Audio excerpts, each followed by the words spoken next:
திருவிழா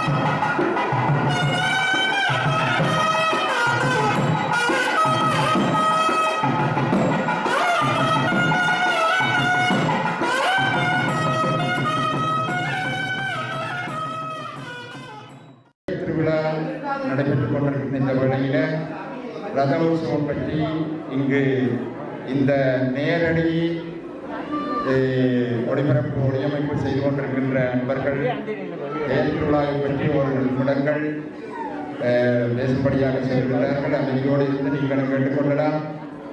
படைத்தல், காத்தல், அடித்தல், அருளல், மறைத்தல் என்ற வகையில் 5 கிருத்தியங்களையும் முன்னிறுத்தி மகோத்சவ விழா குறிப்பிட்ட எல்லா ஆலயங்களிலும் நடைபெற்றுக் கொண்டிருக்கின்றன. எங்களுடைய சித்தி விநாயக பெருமான் ஆலயத்திலும் இந்த ஆண்டு இந்த பஞ்ச கிருத்தியங்களை நிலைநிறுத்தி சிறப்போடு இந்த விழாவை நடாத்தி வருகின்றோம். வேட்டை திருவிழா என்று சொல்லியிருந்தேன், அதுபோல என்றும் சொல்லுகின்றேன். வேட்டை திருவிழாவும் தேர் திருவிழாவும் அழித்தல் என்ற வகையிலே வருகின்றன. பஞ்சகிருத்தியங்களிலே அழித்தல் என்ற முறையிலே வருகின்றன. எதை அழிப்பதற்கு புறப்பட்டிருக்கின்றார், சங்காரம் செய்வதற்கு புறப்பட்டிருக்கின்றார் சித்தி விநாயகர். 5 முகங்களோடு சங்காரம் செய்வதற்காக புறப்படுகின்றார். இப்ப ஆலய வடிவீதி பிரகாரம் கிராம ஊர்வலம் என்று நாங்கள் தேர் கொண்டு செல்வது இதையே கருத்தில் வைத்து கொண்டு செல்கின்றோம். எதை அழைக்கின்றார் என்று சொன்னால் தீயனவற்றை எல்லாவற்றையும் எம்மிடமிருந்து போக்குகின்றார். தீய சக்திகளை எங்களிடத்திலிருந்து விரட்டி விடுகின்றார்.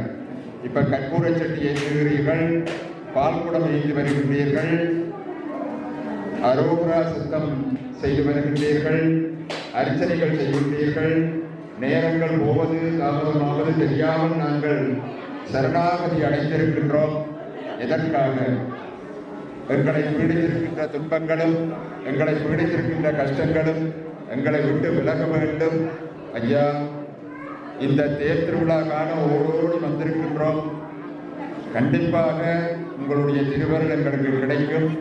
வேண்டத்தகாதவை அனைத்தையும் எங்களிடமிருந்து நீக்கி வேண்டியவர்களை எங்களிடம் கொடுத்து இந்த பிறவி எடுத்த நாம் பிறவியினுடைய நல்ல பயனையும் பலாபலனையும் அடைய வேண்டும் என்ற அருமையான நோக்கத்தோடு வழிபாடு செய்து கொண்டிருக்கின்றோம்.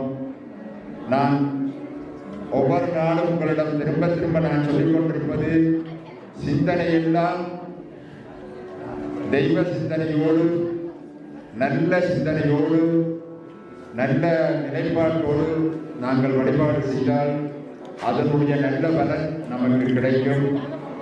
பொருட்களையா சொற்பொழிவாக்கும் பொழுது ஏதாவது ஒன்று எங்களுக்கு எடுத்து விடுவார் என்று நீங்கள் நினைக்கலாம். பஞ்சமுக பெருமான் தேரிலே எழுந்தருளும் பொழுது உண்மையிலேயே மங்களகரமான ஒரு நல்ல சிரிப்பு அவருடைய முகத்திலே ஏற்பட்டது. மூலாலயத்திலே இருக்கக்கூடிய சித்தி விநாயகரும் மங்களகரமாக எங்களை சிரித்து ஆசீர்வதிப்பதை நான் கண்டுட்டேன். அது ஒரு சந்தோஷமான நிகழ்வாக இருக்கின்றது. பக்தியோடு பக்திபூர்வமாக செய்கின்ற விழா. வந்து கேட்டார்கள், ஐயா நீங்கள் பக்தியை பற்றி சொல்லிக் கொண்டிருக்கின்றீர்கள், பக்தி வடிவமே இங்கு அப்படியே இருக்கின்றதல்லவா, இங்கிருந்து பக்தி எப்படி சென்றுவிடும்? செல்லாது இருக்குமல்லவா என்று சொன்னார்கள். இந்த பக்திக்கு அமைய உங்களுடைய வழிபாடு, நீங்கள் கோயிலுக்கு வருகின்ற பண்பாடு, கலை, கலாச்சாரம் எல்லாம் மிகவும் சிறப்பாக அமைவது மனதுக்கு சந்தோஷமாக இருந்தது. இப்ப மீண்டும் நான் இந்த கலைஞர்களை பற்றி சொல்லியாக வேண்டும். அவர்களும் பக்தியோடு சிறப்போடு மங்களகரமாக, இப்ப பாருங்க, தாயகத்திலும் சரி எங்கேயும் சரி, நான் அவர்களை குறை சொல்ல. நாங்க மைக் எடுத்த உடனே ஐயா ஏதோ பேசுறாருங்க, அப்படியே அவங்களோட ஆயுதங்களை கொண்டே வைத்துவிட்டு அவங்க அங்கே போயிடுறது எங்களுடைய கண்ணார நாங்கள் பார்க்குறோம். கலைக்கு ஒன்று இருக்குத்தான். இப்போ இங்கே இவங்க கலைக்கேலே என்று சொல்ல முடியுமா? இருந்தாலும் ஐயா சொல்லுங்க, பேசுங்க, தங்களை பற்றி பேசுங்க என்று சொல்லல. நாங்களும் தெரிந்து கொள்ள வேண்டும், வழிபாடு செய்து கொள்ள வேண்டும் என்று அவர்களும் என்னை உற்சாகப்படுத்தினார்கள். அன்றும் சொல்லுகின்றேன், இன்றும் சொல்லுகின்றேன், வேதம் மந்திரம் வேதியர்களுக்குரியது. நாதம் என்கின்ற அஞ்ஞான இசை இந்த வித்வான்களுக்குரியது. இந்த வேதமும் நாதமும் சேர்ந்துதான் பக்தி வருகின்றது. இப்ப வடமாகாணத்தில் ஒரு மனவருத்தத்துக்குரிய விடயம், திருவிழாக்கள் எல்லாம் சிறப்பாக செய்கின்றார்கள், நல்ல அழகாக இருக்கின்றது. இப்படி வித்வான்களை நிறைய பேர் அழைக்கின்றார்கள், தமிழ் வித்வான்கள், நாதஸ்வர வித்வான்கள் அழைக்கின்றார்கள். அப்படியே கோயிலில் சுவாமி எழுந்தருள செய்தோன்னே பாட்டு ஒதுங்கண்டா இந்த பக்தி பாட்டு, இங்க பக்தி பாட்டே பாடல்களே இசைத்து கொண்டே இருக்கின்றார்கள். மேலத்திய நாடுகளில் இந்த மேலத்திய நாகரிகங்களுக்கு இணங்க வாழ்ந்து கொண்டிருக்கின்றோம். இந்த பக்தி என்பது இதுதான்.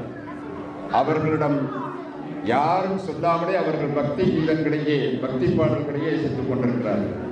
அங்கு வேண்டாம், பக்தி வேண்டாம், ஏதாவது நல்ல வேற பாடல்கள் வாசிங்க அப்படி என்றாங்க. அவங்களுக்கு ரொம்ப கஷ்டமா இருக்கு.